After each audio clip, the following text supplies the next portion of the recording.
Hi everyone, in front of me I've got a VIVO T2 Pro, and let me share with you how to reset all settings on this device.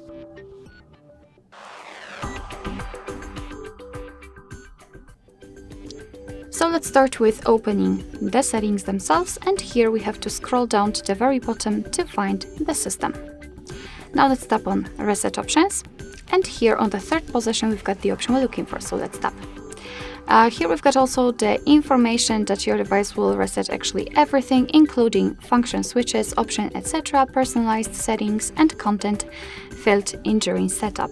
So if you're ready, if you're sure, just tap on Reset All Settings. Of course, you will have to confirm it with the screen lock if you've got one, and a warning that this operation cannot be undone. So if you're ready, tap on Reset All Settings, and right now we will have to wait until our device will process everything and restore all default settings. As you can see, your device will also restart itself to finish everything.